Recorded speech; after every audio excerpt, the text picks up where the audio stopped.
सद्गुरुनाथ ब्रह्म चैतन्य महाराज की जय। जयाचा जनी जन्म नामात झाला, जयाने सदा वास नामात केला। जयाच्या मुखी सर्वदा नाम कीर्ती, नमस्कार या ब्रह्म चैतन्य मूर्ती। सद्गुरुनाथ ब्रह्म चैतन्य महाराज की जय। नाम योगी दत्ता भैया महाराज की जय। जय जय रघुवीर समर्थ।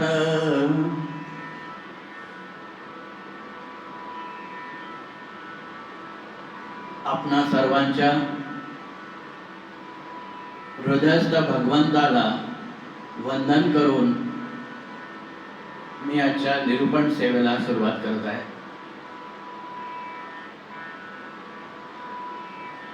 महाराजांचे एक बोध वाक्य आहे, नामासाठीच नाम घ्या। यावर मी बोलणार आहे। महाराज म्हणतात नामासाठीच नाम घ्या, कुठल्याही मोबदल्याची अपेक्षा न ठेवता नाम घ्या।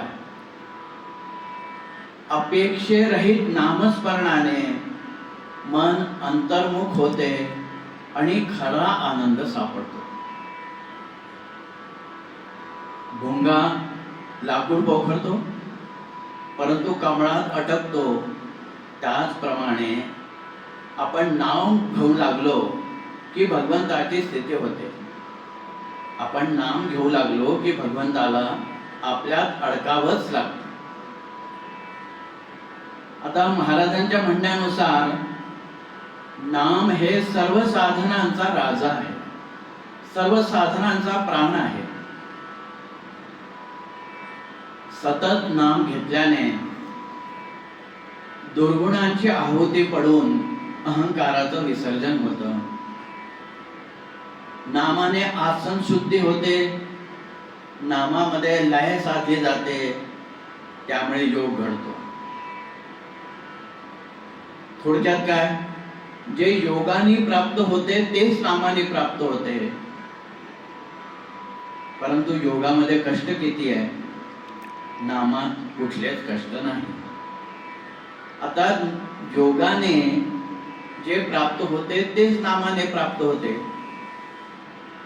या संबंधी एक दृष्टांत देतो। भाऊसाहेब पोतनीस यांना अर्धांग वायू झाला। 8-10 दिवसांनी त्यांना महाराजांकडे आणले गोंधवलेला। महाराजांनी त्यांना रामासमोर निजवले आणि विचारले, भाऊसाहेब समाधान आहे ना? भाऊसाहेबांनी खुणेनेच हो म्हटले।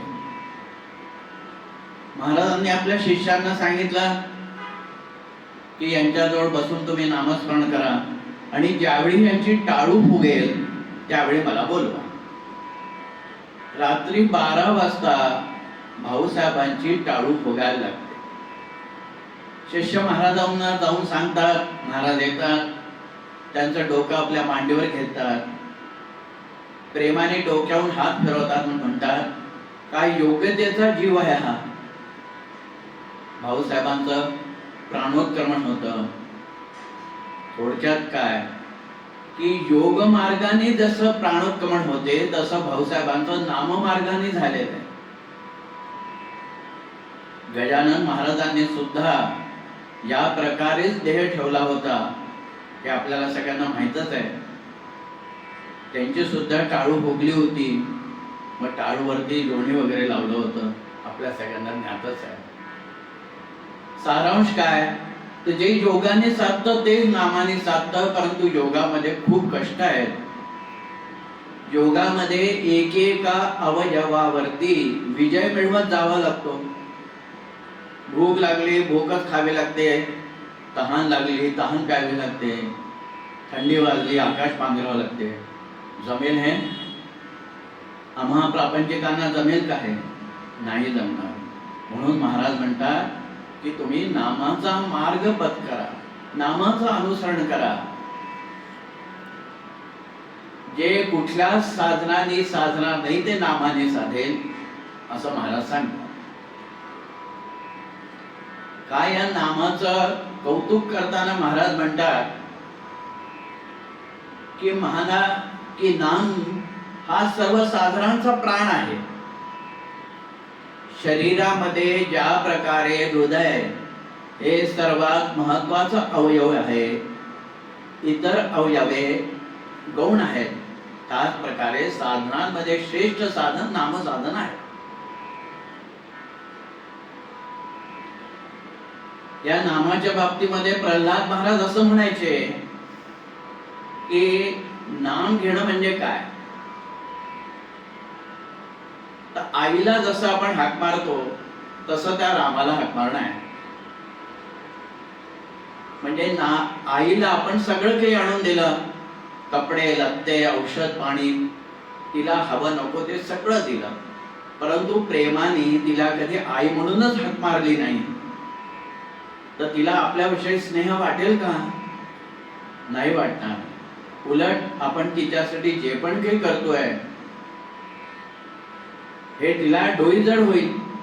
त्यामुळे महाराज म्हणतात की नामस्मरण करणं म्हणजे आईला जसं प्रेमाने हाक मारतो तसंच रामाला प्रेमाने हाक मारायचं. तुम्ही त्याला हाक द्या, तो मागे पुढेच उभा आहे याची खात्री बाळगा. आता महाराज म्हणतात की या नामाचा उपयोग तुम्ही नामासाठीच करा, अर्थात काही मागू नका. या बदल्यामध्ये सर्व संतांनी हेच सांगितलंय. तुकाराम महाराज हेच म्हणतात की देवासी न काही मागावे, त्याच्या इच्छेने वर्तावे. एक सूफी संत म्हणतो, हम उसी में राजी जिसमें तेरी रजामंदी है, इधर भी वाहवा है उधर भी वाहवा है. तू जे देशील त्यात माझं कल्याण आहे, मला समाधान आहे. अशी आमची वृत्ती व्हायला पाहिजे. थोडक्यात काय, तर नामाचा आमच्या भक्तीचा आम्ही सौदा करायला नको. परंतु असं होत नाही. आम्ही देवाला हात जोडले की काहीतरी मागतो. एकदा एक भाविक श्रीधर महाराजांकडे गेला, म्हणाला समर्थांचं वचन आहे की 3.5 कोटीचा जप झाला की रामाचं दर्शन होईल. 6 महिने झाले, 3.5 कोटी जप होऊन अजून दर्शन नाही. त्यावर श्रीधर स्वामी म्हणतात की तुम्ही 1 कोटी जप मुलासाठी नोकरी मागून खर्च केला,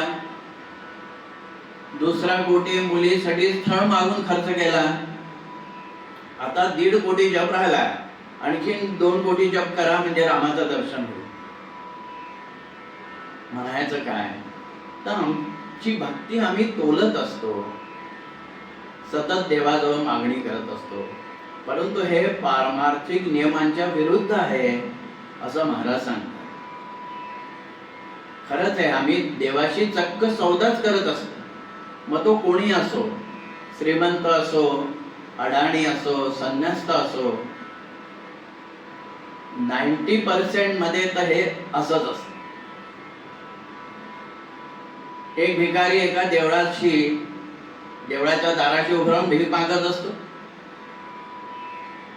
एक संन्यासी तिकडून येतो, चिडून त्या भिकाऱ्याला म्हणतो, तुला लाज नाही वाटत? देवळाच्या दाराशी उभं राहून भीक मागतोय. भिकारी थोडासा हसतो आणि म्हणतो, आज जाऊन आपण तरी काय करणार आहात? थोडक्यात काय, तर आमचं मागणं काही संपत नाही. परंतु महाराज म्हणतात की तुमची ही सवय जी आहे तुम्ही कमी करा, हळूहळू प्रयत्नाने हे साधेल. आता काय, प्रापंचिक माणूस काही ना काही मागणारच आहे. म्हणून साठी जे आहे असं म्हटलं जातं की त्यांनी मागताना भगवंताची स्मृती ठेवावी. म्हणजे मला पैसा मिळावा तर माझ्या सद्गुरूचा उत्सव चांगला व्हावा, यासाठी मला पैसा मिळावा असं म्हणावे.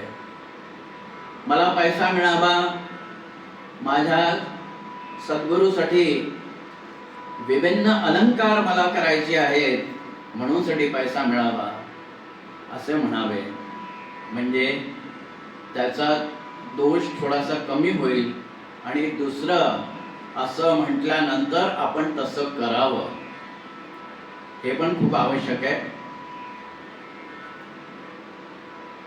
शेवटी महाराजांना मी प्रार्थना करेन की गुरु महाराजा, नामासाठीच नाम घ्या, यातून आम्हाला आपण जो उपदेश करता आहे